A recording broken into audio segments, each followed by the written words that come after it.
seres extraterrestres estiverem lá fora? Fiquei chocada. Li nos jornais esta manhã. E se eles quiserem fazer contato conosco? Não vejo por que não viriam aqui depois de nos deixarem saber de sua existência. Como o nosso primeiro contato com uma raça extraterrestre mudaria as nossas vidas? Descubra na Semana da Invasão Extraterrestre. Contatos extraterrestres. Isto é verdade. 4 de julho de 1947, dia da independência. Nesta remota fazenda, perto de Roswell, Novo México, alguma coisa caiu na terra. Um fazendeiro levou os misteriosos destroços para a Força Aérea. Inicialmente foi dito que ele tinha encontrado um disco voador. No dia seguinte, eles negaram, disseram que era um balão meteorológico. E depois não disseram nada. Por cerca de 50 anos, a Força Aérea não disse nada. Enquanto os militares se fechavam, emergiam rumores de que aquela árida encosta era o local da queda de um OVNI.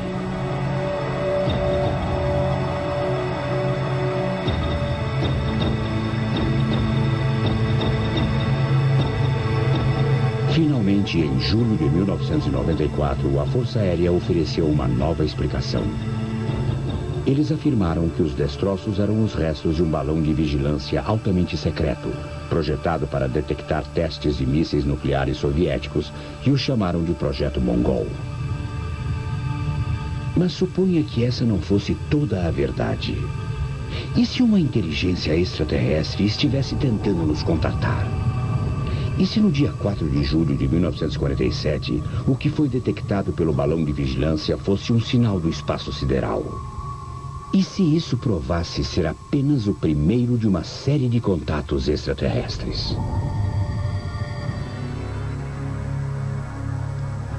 Este filme foi feito enquanto o século XX chegava ao final.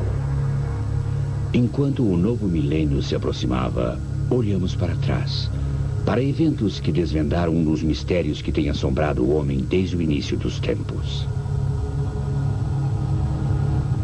Julho de 1997. Radioastrônomos da Sociedade SETI, a busca por inteligência extraterrestre, estavam passando um pente fino nos céus à procura de sinais de vida extraterrestre.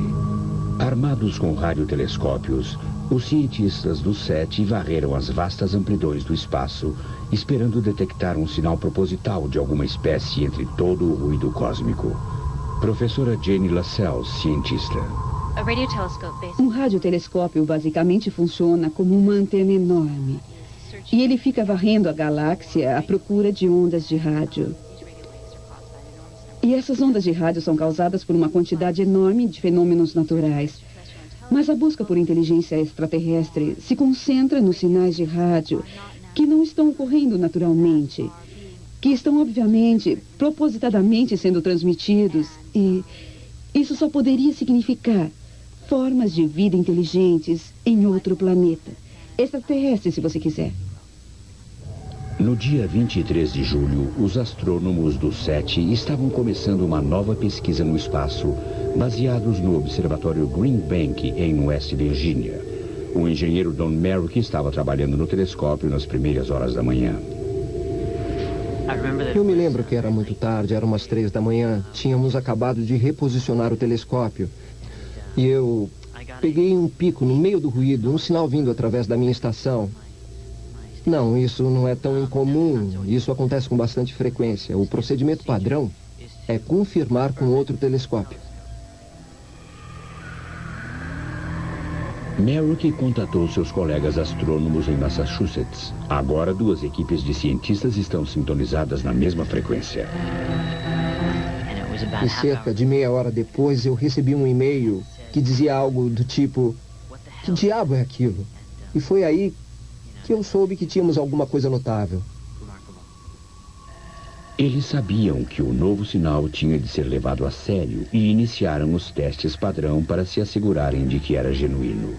Eles direcionaram os seus telescópios para longe da frequência e o sinal desapareceu. Eles os trouxeram de volta e o sinal voltou. Aí então verificaram o funcionamento dos computadores. Tudo estava funcionando. Naquele momento, contatei os meus colegas e eles contataram o Observatório do Vale Owens, na Califórnia, e o Telescópio de Arecibo, em Porto Rico, que é o maior do mundo. Nós pedimos que eles sintonizassem na mesma frequência e a resposta foi positiva. Eles tinham o mesmo sinal. E eu não dormi há dias, mas aquilo me despertou, pode acreditar. Com 3 telescópios recebendo o mesmo sinal do mesmo ponto no céu e não mostrando qualquer característica natural, os astrônomos estavam convencidos de que a mensagem era extraterrestre. E-mails foram enviados aos melhores cientistas desse campo, mas ninguém sabia o que o sinal estava dizendo. Nenhum dos telescópios era sensível o bastante para ler o sinal claramente. Os cientistas relutaram a divulgação da notícia, mas os eventos já estavam fora de controle. Eu penso que, em circunstâncias ideais, nós teríamos trabalhado naquele sinal por algum tempo. Mas, em poucos dias, a notícia vazou e, na era da computação, é virtualmente impossível manter qualquer coisa em segredo. Uma das descobertas mais surpreendentes do século e a fonte do vazamento foram 2 hackers de computadores em São Francisco que tinham penetrado na rede de uma universidade local. Uma avalanche de e-mails entre astrônomos era a sua pista de que alguma coisa estava acontecendo. Estávamos penetrando nas contas da internet da universidade, lendo os e-mails deles e nos deparamos com esse monte de mensagens entre esses radioastrônomos. E esses caras estavam empolgados com alguma coisa. Eu não sabia sobre o que eles estavam falando, então eu peguei essas mensagens e as propaguei pela internet, em diferentes páginas da rede. Eu sei que a comunidade científica diz que pretendia tornar essa informação pública, mas eles não me convencem. Você sabe, esses caras políticos, cientistas, já mentiram para nós antes e vão mentir de novo. E não vão parar de mentir. Assim que os hackers começaram a espalhar os e-mails pela internet, eles foram captados pelos militares. Pouco tempo depois, o astrônomo Ben Klatsky, do SETI, recebeu um chamado do Pentágono. Quando eles telefonaram pela primeira vez, afirmaram saber que tínhamos recebido alguns sinais interessantes e perguntaram se confirmávamos isso. Falavam muito cautelosamente. E eles queriam saber de que distância os sinais estavam vindo e se vinham de algo que se movia, digamos, uma nave espacial. Eu tenho certeza de que a preocupação deles era a segurança nacional, mas eu disse a eles para relaxarem e esperarem pela nossa coletiva de imprensa. Os astrônomos sabiam que tinham de ir a público com a sua descoberta rapidamente, senão alguém iria. Mas como Greg Silverman descobriu, os militares já estavam muito à sua frente. Exatamente às 6 horas da segunda de manhã, perdemos nosso sinal completamente por causa de interferência. Sumira completamente. Inicialmente achamos que era um problema com o telescópio, mas aí começamos a dar telefonemas e descobrimos que isso tinha acontecido com todos. Acabamos descobrindo que os militares tinham conseguido interferir naquela frequência em particular em todos os radiotelescópios do mundo.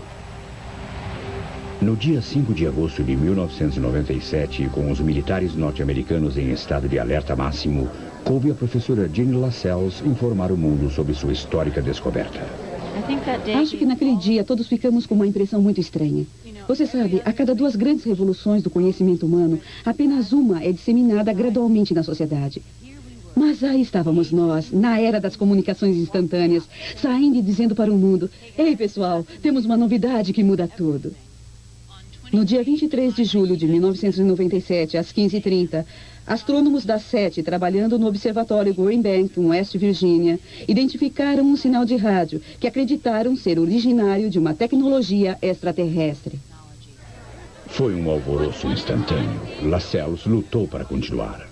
O sinal se origina de Gliese, um 116, um sistema estelar binário, 17 anos-luz, ou aproximadamente 170 trilhões de quilômetros da Terra. Lascelles conseguiu explicar que os outros observatórios tinham fornecido informações suficientes para realizar a sua própria busca do fraco e distante sinal. Mas os jornalistas tinham pouco interesse no protocolo científico, eles queriam as manchetes. E a primeira pergunta que fizeram a Don Merrick foi por que o sinal não tinha sido decodificado. O sinal em si era bastante fraco. Isso quer dizer que vamos ter de construir mais alguns telescópios, pelo menos um. provavelmente várias dúzias talvez, para podermos receber o sinal adequadamente. Isso vai levar algum tempo e depende de verbas, e quando isso acontecer, seremos capazes de decodificar as mensagens.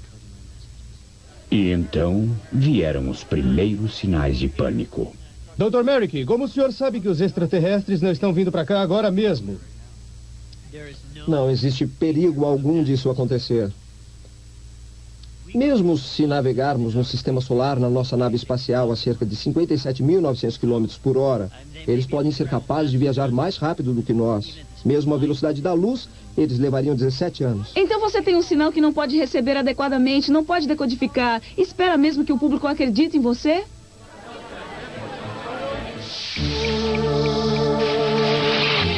A humanidade já tentou enviar uma mensagem para as estrelas? Fique ligado para saber a resposta enquanto continuamos com a Semana da Invasão Extraterrestre. O Frank Drake transmitiu uma mensagem binária para as estrelas do radiotelescópio Arecibo, em Porto Rico. Voltamos agora com a Semana da Invasão Extraterrestre.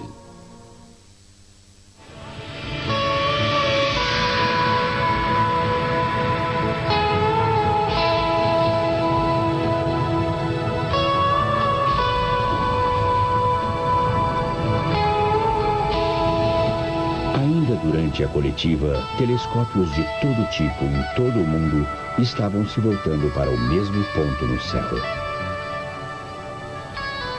Face a um feroz protesto internacional, os militares norte-americanos desligaram o seu dispositivo de interferência. Mas poucos telescópios eram potentes o bastante para captar o sinal e separá-lo de todo o ruído circundante. Quando a notícia começou a se espalhar, as pessoas reagiram com surpresa e êxtase. Esta noite, no noticiário da KBTV, os cientistas dizem que o ET está chamando. Fiquei chocada, li no jornal esta manhã. É mesmo? É. E ficou chocada? Sim, fiquei. Por que tão chocada? Eu estou chocada porque aconteceu. Eu não pude acreditar, eu nem sabia que alguma coisa estava acontecendo. Eu acredito que descobrir a possibilidade de existência de outras pessoas no universo vai nos fazer perceber que não somos as únicas coisas ou pessoas aqui e nos conscientizar ao que somos, uma pequena parte de um universo muito grande. Na verdade, eu sempre achei que havia seres inteligentes lá fora. Quer dizer, eu queria saber o que nos leva a pensar que somos tão superiores, que somos os únicos. Eu estou feliz de ouvir isso. Mas a comunidade financeira não estava tão animada. Wall Street teve seu pior dia desde a quebra de 87, mergulhando em queda livre e caindo 596 pontos. Preocupados, mas não alarmados, com a incomum quantidade de atividade que experimentaram depois do histórico pronunciamento de ontem. Apesar de ter havido um surto de retiradas de contas pessoais. Cientistas tornaram-se celebridades da noite para o dia. Vamos ter que nos acostumar com aquele outro monstro estranho, o aglomerado de jornalistas. E a pergunta que todos aqueles jornalistas estão fazendo é: exatamente quem e o que são essas criaturas extraterrestres? Apesar da insistência do astrônomo de que o sinal tinha vindo de trilhões de quilômetros de distância, muitos relatos davam a impressão de que os extraterrestres estariam chegando a qualquer momento. A mídia estava obcecada com a possível aparência das criaturas, mas o que todos queriam saber era: a Terra estava em perigo? Como você se defende de um ataque extraterrestre? A resposta pode estar na tecnologia da Guerra nas Estrelas, desenvolvida na década de 80 para contra-atacar mísseis nucleares soviéticos. Se os lasers deste satélite de defesa fossem dirigidos para o espaço, eles poderiam enfrentar qualquer ataque extraterrestre?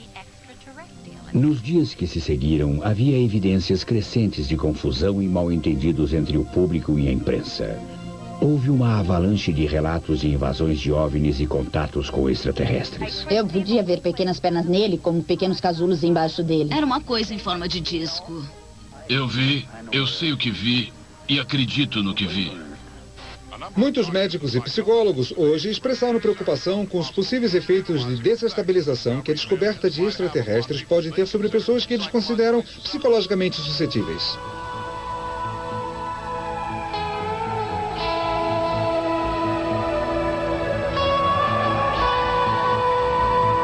Cheryl Davis, uma jornalista com interesse especial na busca por inteligência extraterrestre, foi à coletiva de imprensa do SETI. Davis relembra o que aconteceu quando ela voltava para casa na noite do pronunciamento do astrônomo. Eu lembro daquela noite em 1997. Eu tinha acabado de receber essa notícia monumental e o mundo me parecia tão normal. Eu pensei que quando nós finalmente fizéssemos contato com vida extraterrestre, eles viriam diretamente para a Casa Branca e se plantariam sobre o gramado. E então eu entro. Estou aturdida com essa coletiva de imprensa. Estou ouvindo a minha secretária eletrônica. Tem uma mensagem muito bizarra que eu não apaguei e falava sobre Roswell. Talvez seja a hora de pensar em Roswell de novo, senhorita Davis.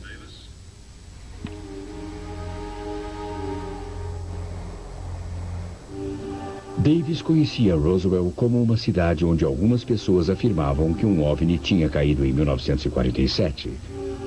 Ela também sabia que a Força Aérea recentemente tinha oferecido uma nova explicação para o que tinha acontecido em Roswell tantos anos atrás. Disseram que o suposto OVNI, na verdade, tinha sido um balão de vigilância usado num programa secreto chamado Projeto Mongol. Davis imediatamente contatou Bill Gregory, um jornalista que tinha trabalhado na história do Mongol, para relatar o recado na sua secretária. Geralmente, quando você ouvia qualquer coisa sobre Roswell, costumava ser uma teoria maluca sobre extraterrestres ou aparições de OVNIs. Mas quando Cheryl me telefonou sobre um sinal, juntando com o que eu tinha lido no relatório do Mongol, achei que talvez fosse bom dar mais uma olhada aqui. Gregory sabia que o projeto altamente secreto tinha sido operado da base da Força Aérea Holloman, cerca de 240 quilômetros de Roswell. Ele logo descobriu que um dos engenheiros pesquisadores do projeto Mongol ainda estava vivo e morando na área. Seu nome era Walter Drexler. Nenhum de nós, engenheiros, sabia realmente o que estava acontecendo, mas havia um sensor infravermelho a bordo. E se o teste funcionasse, teríamos um desses balões ao longo da fronteira da União Soviética. E talvez ele detectasse um míssil nuclear ou algo assim.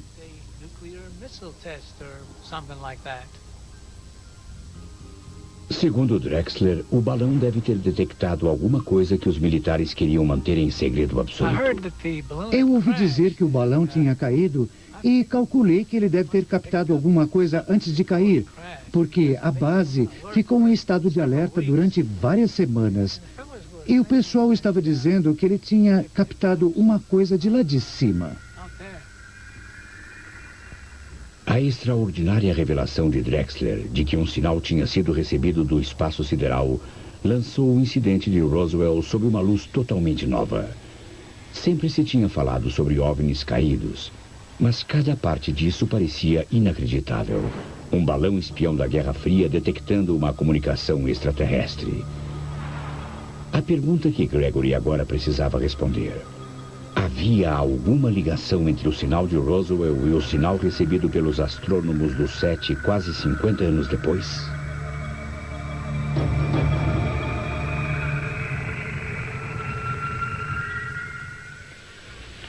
Se você adora a ideia de ter vizinhos galácticos...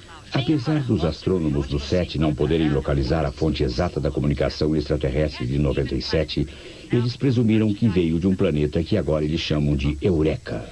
Especialistas no mercado varejista acham que isso é apenas o começo. Eles esperam que milhares de produtos com o tema Eureka apareçam nas lojas até o Natal. Quando você está saturado com guerras civis, vai achar mesmo que os discos voadores têm mais apelo do que os aviões de guerra. Na Rússia, já envolvida pela guerra civil, alguns viram o sinal como um sinal de libertação e falsas aparições de OVNIs começaram a proliferar. Este homem nos disse: inicialmente eu achei que era a minha ressaca, mas eu não tinha bebido. Havia luzes brilhantes no céu pairando bem acima de mim. Enquanto isso, países no Oriente Médio reagiram com ambiguidade. Líderes islâmicos se regozijaram ao descobrir que o universo continha mais criaturas de Deus.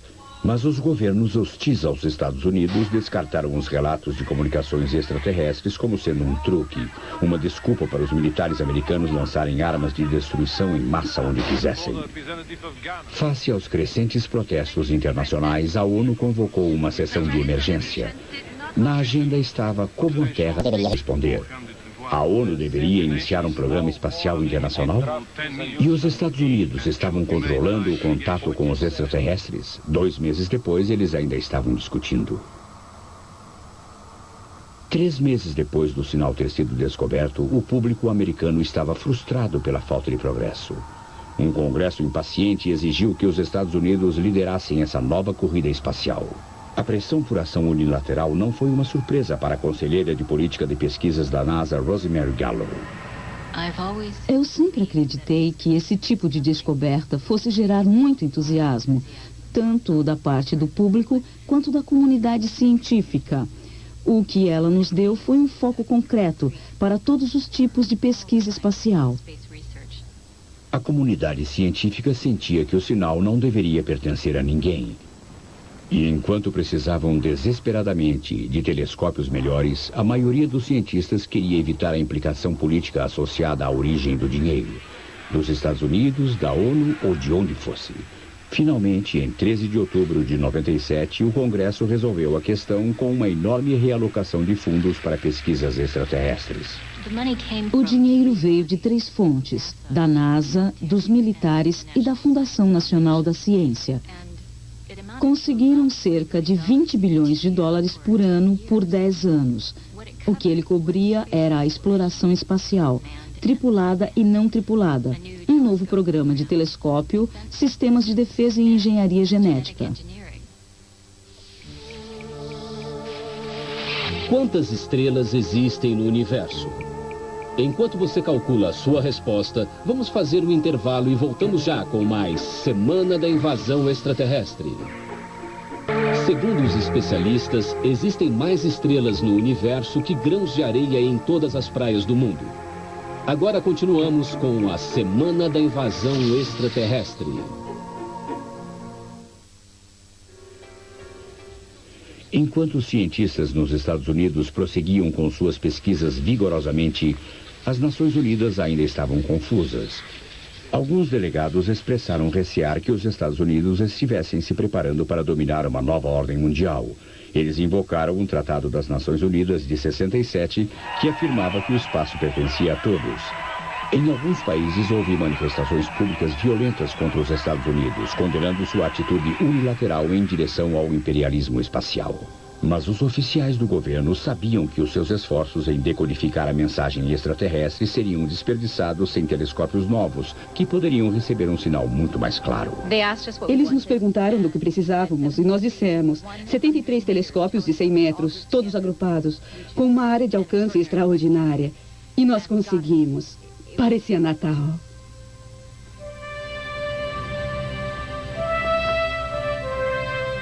E se você considerar que os fundos para todos os projetos SETI anteriores a 1997 eram de apenas alguns poucos milhões de dólares por ano, foi uma virada extraordinária.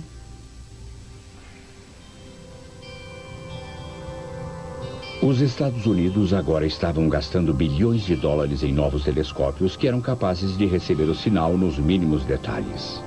Em setembro de 98, cientistas descobriram que o sinal era uma imagem composta de uma grade de pontos, mas não conseguiram descobrir o que era.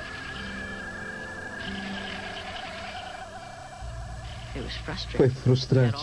Tínhamos todo o equipamento que queríamos, estávamos recebendo o sinal perfeitamente e o que líamos era um monte de pontos. Era como se você estivesse correndo para casa para assistir ao futebol e alguém cortasse o cabo e tudo que você via era ruído.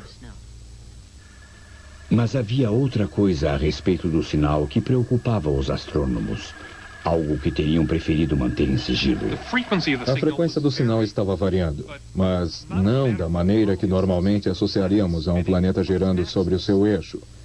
A não ser, é claro, que você estivesse vendo o planeta pelo polo, o que é altamente improvável. Também não é o mesmo tempo de mudança de frequência que normalmente associaríamos a um planeta girando em torno do seu Sol. A implicação óbvia disso era que o transmissor estava se movendo, mas não estava num planeta. Desde o início, o Pentágono temia que o sinal pudesse ser originário de uma nave espacial vindo em direção à Terra. Essa nova informação enviou ondas de choque pelos escalões militares. Sua ansiedade aumentou 4 semanas depois. Os primeiros sistemas de alerta detectaram um objeto inexplicável em órbita 22.531 quilômetros no espaço. Eles acabaram concluindo que não era nada mais que um pedaço de lixo espacial. Mas não antes que as forças americanas tenham sido colocadas em alerta total. Alguns dias depois, a notícia sobre o falso alarme dos militares vazou para a imprensa e gerou um tipo muito diferente de pânico. Foi durante esse período de grande ansiedade que Cheryl Davis ouviu notícias de seu esquivo informante novamente. Eu estava coletando documentos nos meses anteriores sob a proteção do Estatuto da Liberdade de Informação, tentando obter mais evidências sobre o alegado sinal infravermelho que eles tinham recebido em Roswell. Quando ele me telefona e é aquela mesma voz familiar, e tudo o que ele fez foi deixar o endereço de um motel em Albuquerque e pediu que Bill ou eu o encontrássemos lá. A identidade do informante ainda era um mistério, e Gregory foi ao motel onde encontrou um dos homens mais influentes na história militar americana. Lá, de uma vez por todas, ele ouviu a história integral do que tinha acontecido em Roswell e por que o governo tinha mantido tanto segredo. Quando o Cheryl telefonou, eu já tinha desistido da dica que recebi sobre Roswell. Eu então não sabia o que esperar quando entrei no motel, mas com certeza não esperava o Major Alexander. Davis e Gregory sabiam que o major reformado da Força Aérea, Howard Alexander, tinha estado envolvido na formulação da política espacial do governo nas décadas de 50 e 60. Confesso que me senti meio ridículo marcando esses encontros secretos, usando métodos de detetive, mas eu estava sob ordens estritas de não revelar essa informação para ninguém. Alexander confirmou a Gregory a extraordinária verdade sobre Roswell. Um balão do projeto Mongol tinha captado um sinal extraterrestre. Mas Alexander também finalmente revelou por que o governo tinha mantido sua descoberta em segredo durante todos esses anos. No final das décadas de 40 e 50, já havia muita preocupação pública sobre seres extraterrestres e OVNIs. Nós somos seus amigos. Nós somos seus amigos. Isso fez com que o governo ficasse muito ansioso sobre como as pessoas poderiam reagir à notícia de uma comunicação extraterrestre real. Alexander tinha sido membro de um comitê secreto no início da década de 50 e mostrou a Gregory o seu relatório secreto, descrevendo em linhas gerais o plano governamental de usar filmes, televisão e rádio para educar as pessoas sobre o espaço e dissipar algumas das ideias mais absurdas sobre seres extraterrestres. Mas, segundo Alexander, o comitê percebeu que o tiro saíra pela culatra. Enquanto as conversas sobre extraterrestres aumentavam, as pessoas estavam se tornando cada vez menos racionais nas suas crenças. Começou com um formigamento muito nítido em todo o meu corpo. A impressão que eu tive foi que me tornei uma só com o universo. No final dos anos 50, fomos forçados a concluir que os nossos esforços educacionais não tinham produzido os resultados desejados. Sentimos que eles não tinham feito nada mais do que alimentar o apetite do público por ficção científica. Fomos forçados a concluir que se informações confirmadas sobre extraterrestres se tornassem públicas, isso causaria uma histeria em massa. Mas, segundo Alexander, a comunicação de 97 mudou tudo. Ele sentia que a chave estava em Roswell e pediu que Davis e Gregory fossem a público. Em seu artigo de jornal, eles descreveram o sinal recebido em Roswell e o subsequente acobertamento. Mas talvez a sua revelação mais surpreendente tenha sido a afirmação de que o sinal extraterrestre tinha influenciado a corrida espacial. O lançamento do Sputnik, escreveram eles, espalhou pânico pelo Pentágono. Se os soviéticos estavam à frente na tecnologia espacial, então como alguém poderia saber que eles não estavam também à frente na comunicação com os extraterrestres? Só restava uma opção aos Estados Unidos. Mesmo se descobrissem que os soviéticos tivessem feito contatos extraterrestres, eles não podiam deixar isso na mão deles. O programa tinha de ser acelerado. Nós juramos que não o veremos governado por uma bandeira de conquista hostil, mas por um estandarte de liberdade.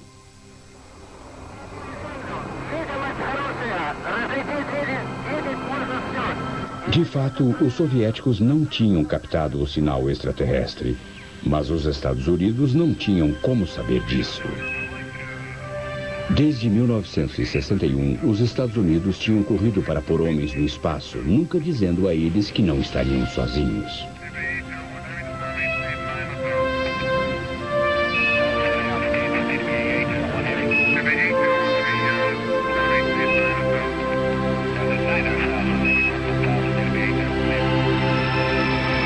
O artigo de Davis Gregory foi como uma bomba entre os militares. 2 dias após a sua publicação, o Pentágono emitiu uma resposta pública oficial. A porta-voz do Departamento de Defesa começou com uma bomba. Ela confirmou a história de Roswell como fora relatada por Davis e Gregory de que um balão de vigilância do projeto Mongol tinha captado um sinal de origem extraterrestre. E então ela falou o que todos os astrônomos queriam ouvir. A luz do sinal extraterrestre recebido por astrônomos civis no dia 23 de julho de 1997 e em concordância com seu envolvimento financeiro e prático na pesquisa que se seguiu a essa descoberta, o Departamento de Defesa decidiu tornar acessíveis todos os registros desses sinais anteriores, antecipando que isso pode auxiliar o processo de pesquisa. Não vou responder a nenhuma pergunta agora. Qual a verdadeira história, Mary? O interesse público no sinal extraterrestre, que com o passar dos meses transformara-se em confusão e ceticismo, agora fora reacendido pela controvérsia do Pentágono. Audiências no Congresso relativas ao acobertamento do caso Roswell começaram 1 mês depois, elevando a audiência de TV mais do que no julgamento de O.J. Simpson 4 anos antes. Seguiu-se a indignação internacional. Alguns membros das Nações Unidas pediram a expulsão dos Estados Unidos da ONU, sob a alegação de que eles tinham escondido informações vitais que eram propriedade da humanidade. Pegos no meio disso estavam cientistas americanos que concluíram que teriam de seguir sozinhos na sua pesquisa do espaço. Enquanto os debates e recriminações se intensificavam, os cientistas só queriam trabalhar no sinal de Roswell. Eu senti que precisávamos dos dados imediatamente. E todo o astrônomo sentia exatamente isso. Precisávamos saber se os sinais infravermelhos de 47 tinham correlação com os sinais de rádio de 97. Alexander e seus colegas nunca decodificaram o sinal infravermelho porque eles tinham sido mistificados por suas características. Os sinais que estávamos detectando pareciam estar vindo regularmente e num código binário pareciam estar transmitindo o valor numérico de pi, 3.14159, e assim por diante. Isso continuava por semanas e depois parava abruptamente. Quando eles voltavam, percebemos uma ligeira variação de sinal, uma pequena mudança de fase no timing do sinal, uma fração de segundo. Isso nos deixou perplexos. Quando fitas do sinal de 1947 finalmente foram dadas aos engenheiros Don Merrick e Greg Silverman, foi essa mudança de timing que imediatamente chamou a sua atenção. A primeira coisa que olhamos quando recebemos as fitas foi a mudança de timing na transmissão, as diferentes extensões de tempo que o sinal estava levando para soletrar pi. Percebemos que os cientistas militares deviam estar olhando a mesma coisa, porque nos seus arquivos encontramos todas essas tiras de papel de gráfico antigo coladas com fita adesiva. Se você olhar para isso aqui, dá para ver que isso de fato é pi. Isso iria continuar, era só o começo. E eles colaram todos com fita adesiva e dá para ver que os pulsos ocorreram em velocidades diferentes. Este aqui, por exemplo, foi um pouco mais rápido que este outro que foi mais lento. Na verdade é um código binário, devagar, devagar, rápido, parecido com o código Morse. Esta era a revelação que eles vinham esperando, que tinha desconcertado os militares 50 anos antes. A própria mudança no timing era um código composto de 3 números. E logo eles fizeram uma outra descoberta, uma ligação entre os 2 sinais. No momento que descobrimos sobre o sinal infravermelho, imaginamos se ele não seria algum tipo de boia sinalizadora que estava nos direcionando para um sinal mais complexo. E de fato, era exatamente essa a intenção. Veja, uma vez que obtivemos os 3 números da mudança de timing, começamos a brincar com eles. Pegamos o primeiro número e multiplicamos pela frequência do sinal infravermelho. O produto desses 2 números foi a frequência do sinal de rádio, que captamos em 1997. 50 anos atrás, os extraterrestres nos disseram onde olhar, mas ninguém leu a mensagem direito. Tendo encontrado o significado do primeiro número, os astrônomos trataram de decifrar os outros 2. Para isso, voltaram-se para o trabalho do astrônomo pioneiro Frank Drake. Drake certa vez calculou que haveria centenas de civilizações na nossa galáxia capazes de se comunicar com a Terra. Em 74, ele e Carl Sagan escreveram a única mensagem já transmitida da Terra. Hoje, ela está gravada num vitral na casa de Drake, na Califórnia. Quando Drake começou a pensar em se comunicar com extraterrestres, ele se confrontou com o problema de como escrever uma mensagem para alguém que não conhecesse nenhuma língua humana. Ele concluiu que a única língua que todas as civilizações avançadas entenderiam era o código binário, a linguagem de uns e zeros usada pelos computadores. Para testar sua teoria, ele criou uma mensagem em código binário contendo informações básicas sobre a civilização humana, e então ele a enviou a alguns de seus colegas. Todo astrônomo se lembra do experimento de Drake por um motivo muito simples. Ninguém conseguia decifrá-lo. Eles falharam em perceber que a mensagem era baseada em dois números primos, 19 e 29. Uma vez entendido isso, os 551 caracteres da mensagem tornaram-se claros. O que Frank Drake esperava que seus colegas percebessem era que, se você pegasse os 551 caracteres e os montasse para formar uma matriz com 21 fileiras de 19 caracteres cada, os uns representados por quadrados pretos, os zeros representados por quadrados brancos, você obteria uma imagem. E é claro, a imagem precisa de maiores interpretações, mas quando você tem uma imagem, você sabe que está no caminho certo. Os cientistas sabiam que os extraterrestres tinham usado o código binário na sua primeira mensagem, mas aquela mensagem ainda continha dois números misteriosos. A primeira mensagem estava nos dizendo como ler a segunda? Os extraterrestres enviaram um diagrama em 1947 para ajudar a entender o sinal de 97? Os cientistas montaram o sinal de 97 em linhas e colunas, indicados pelos dois números da mensagem anterior. E surgiu uma imagem, mas diferente de qualquer coisa que já tínhamos visto. Quando foi descoberto o primeiro sistema planetário circulando outra estrela? Saiba a resposta daqui a pouco, aqui na Semana da Invasão Extraterrestre. Medo que deveria haver planetas circulando outras estrelas. A civilização extraterrestre, acho que muitas pessoas tinham problemas para acreditar na sua existência. Por outro lado, depois que obtivemos a prova visual, as pessoas tinham que compreender as implicações disso. E, é claro, isso trouxe dificuldades. Algo que sempre tinha sido uma preocupação para mim era como interpretaríamos o significado de qualquer contato extraterrestre que tivéssemos. Dadas as dificuldades que temos no nosso próprio planeta, interpretando textos antigos ou outras culturas, parecia inevitável que iríamos encontrar dificuldades enormes para lidar com uma coisa muito além do nosso referencial ou experiência.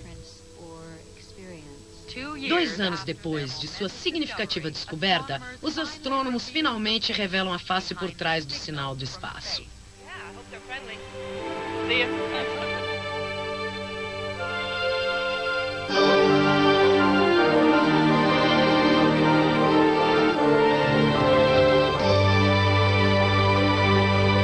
Quando finalmente chegou a hora, o sinal decodificado foi transmitido para todo mundo ver, atraindo a maior audiência de qualquer evento já televisionado.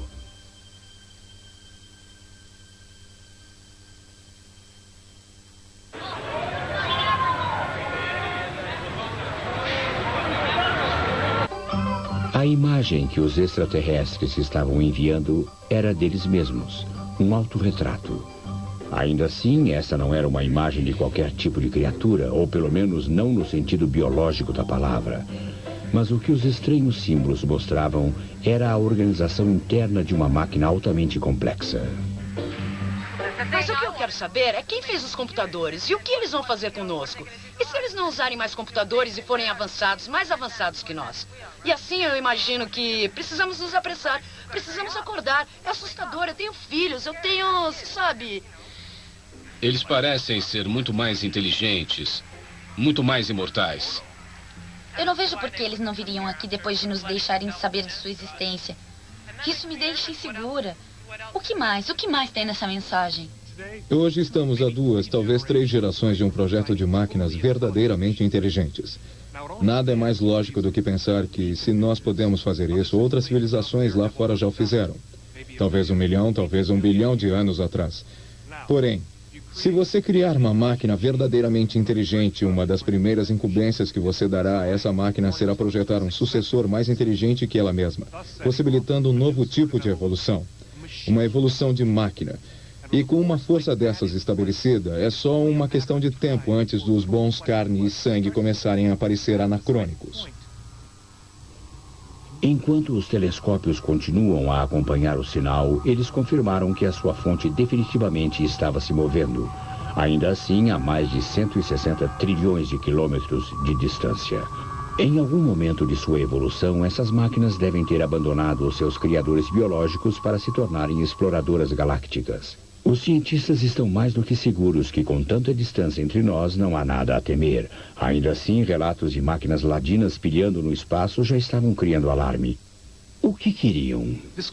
Essa pergunta sempre esteve nos esperando no fim dessa vigília. Que tipo de motivo podemos atribuir a uma civilização que nos enviaria esse tipo de sinal? Se eles tivessem sido uma civilização biológica como a nossa, podemos muito bem considerar as possibilidades de que isso é uma atitude agressiva, como tem sido a nossa exploração.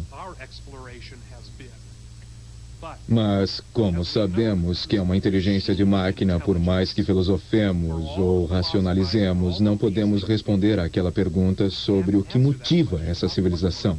Por ora, pelo menos. O melhor que a ciência pode fazer é dizer, não sabemos. Às vezes você não se arrepende de ter recebido o sinal? Nem por um momento. A curiosidade é uma coisa fortemente enraizada no animal humano. E se existem perguntas lá fora que precisam de respostas, estamos programados para procurar essas respostas. É isso que nos torna humanos. É assim que nós somos.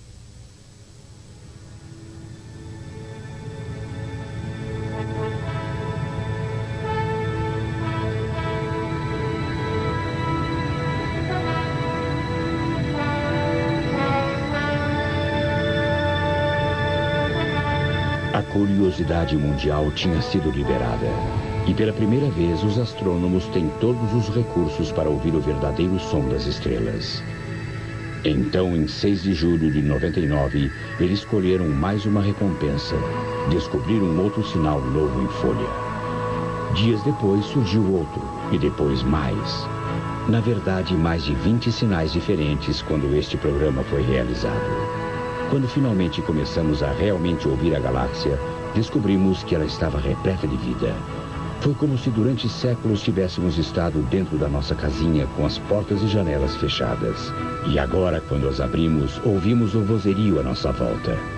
Foi uma descoberta tão surpreendente e tão avassaladora que toda a ansiedade e medo do público finalmente se dissiparam. A ONU encerrou a disputa e concordou em enviar um sinal em resposta, para adicionar à nossa declaração de boas-vindas às vozes no espaço.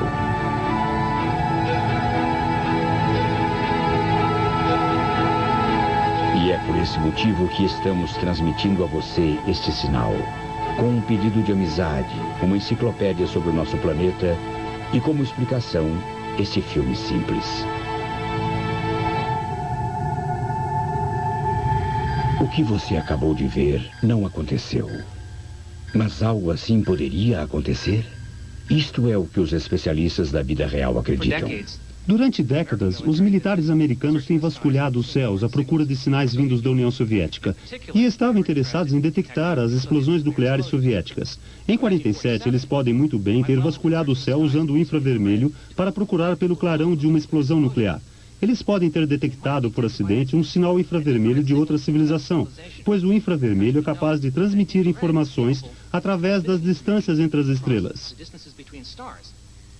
Devemos esperar que outras civilizações nos enviem mensagem no código binário? Bem, isso faz sentido. Quando codificamos com o código binário, ele faz as mensagens se evidenciarem, faz com que sejam mais facilmente detectáveis. Mas o mais importante é que o código binário é o sistema aritmético mais simples que existe. Então, quando você usa, a mensagem é mais facilmente decodificada e entendida.